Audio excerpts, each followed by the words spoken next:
It's no secret that I love Resident Evil.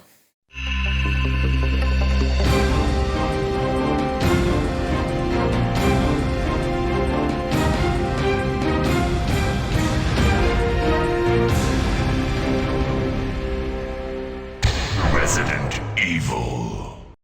If I had to pick a favourite aspect of the series, it would definitely be its characters. Resident Evil is quite unique in changing its main protagonist from game to game. Most titles in the series have a choice between characters, or some swap characters at set points. Others even let you freely switch back and forwards. It's always exciting finding out who's going to appear in the next game. This is one of my favourite character moments from the series. Good luck! Nikolai! Jill! Go after Nikolai! He's got the vaccine! What about you? We're running out of time. I've got this. I know you do. Look, just so you know, this is the last fucking time. And to contrast, this is one of my least favourite.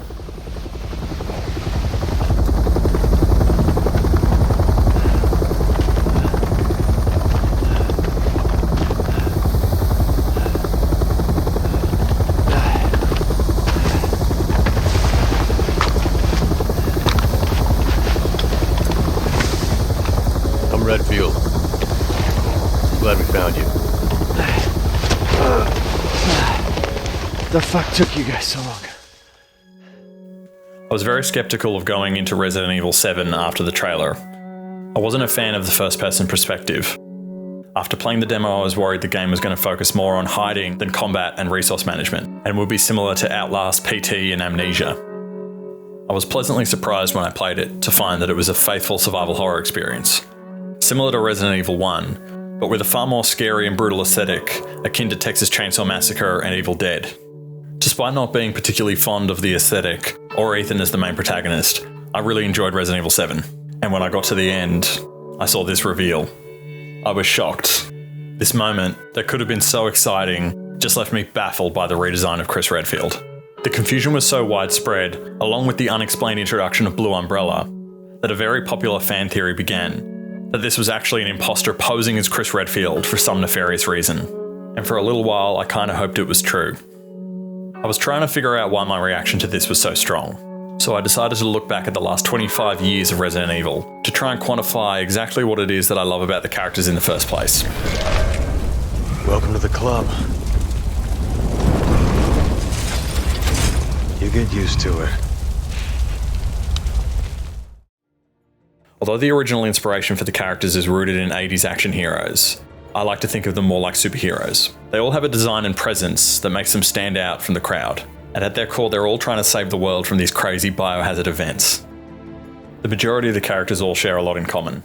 They're heroic, uncompromising in their devotion to helping others and doing the right thing. Through their actions they demonstrate bravery, Either way, I'm not gonna stop until I'm dead. quick thinking,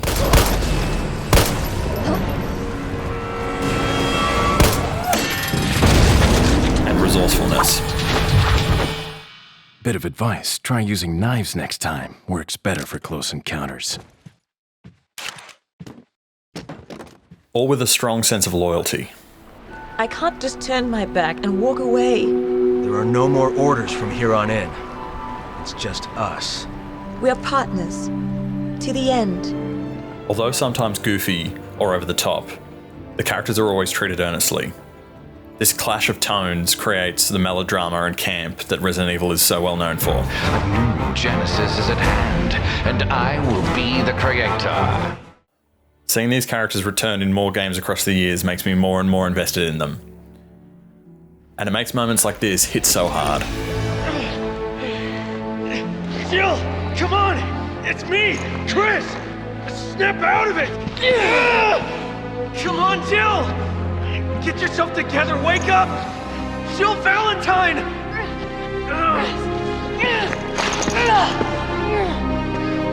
Jill! And it makes these moments ring untrue when the characters are conflicted about their purpose.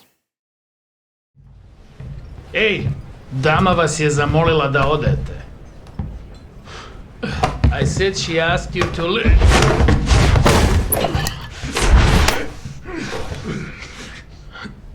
Never thought I'd find Chris Redfield wasting away in a shithole like this. On the whole, Resident Evil protagonists are fairly simple, but I don't mean this as a slight against them. A two-dimensional character can still be very effective at striking a chord with someone, and it's due to the nature of video games and the genre of survival horror that we see hardly anything of their personal lives or relationships outside the scenarios that they're trying to escape. So besides a few contrasting traits, like the veteran officer I'll go and check it out. versus the rookie cop, There was another off strike. I couldn't. I'm sure you did what you could, Leon. or a wisecracking flirt. It's all right, you're going ahead. I'm not gonna die on you, leave you in a cold, cruel, Carlosless world. Compared to a no-nonsense professional.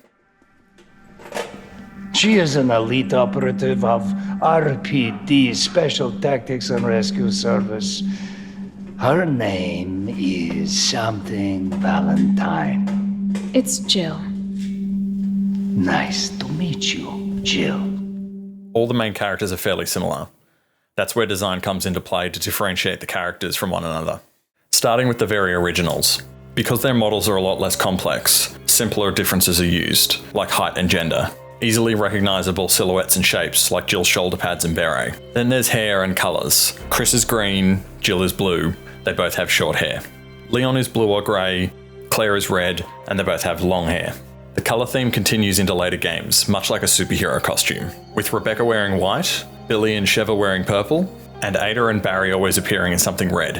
One of the greatest strengths that games has as a medium is the amount of time that we spend with the characters, living as them. So it's no surprise that people get hyperfixated on these little traits about the characters. Sheva is left-handed. Jill stabs with her knife instead of slashes. Leon is a kicker.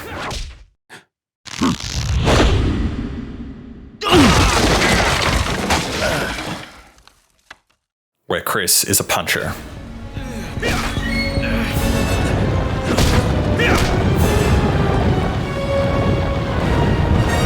This is why I didn't connect with Ethan. Even when trying to find the littlest defining traits, I can't find anything likable that grabs me as iconic or memorable.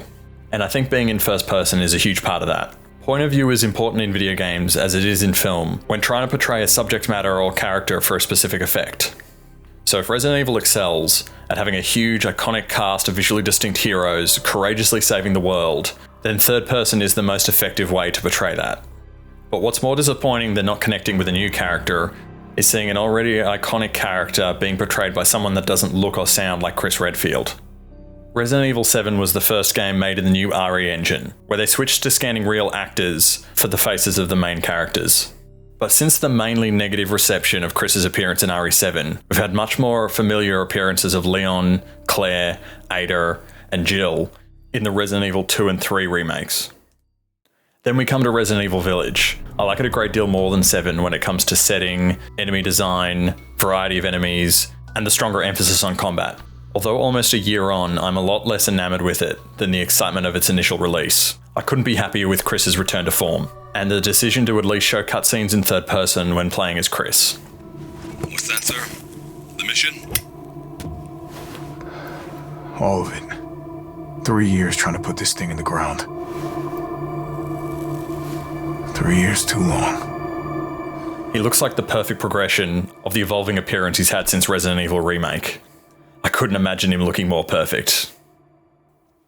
It gives me so much confidence for the future of the series, and I can't wait to see what characters appear in Resident Evil 9. Captain, you need to see this. BSAA didn't send soldiers. This is a bioweapon. What the hell were they thinking? Orders, Captain. Pick up the rest of the squad. Plot a course for BSAA Europe HQ.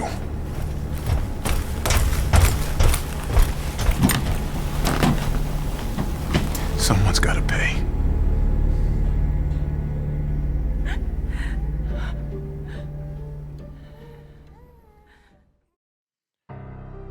Thank you so much for making it to the end of the video. If you liked it, please consider subscribing. And I'd love to know what you thought of it. Either leave a comment or catch me on a stream and we can have a chat about it.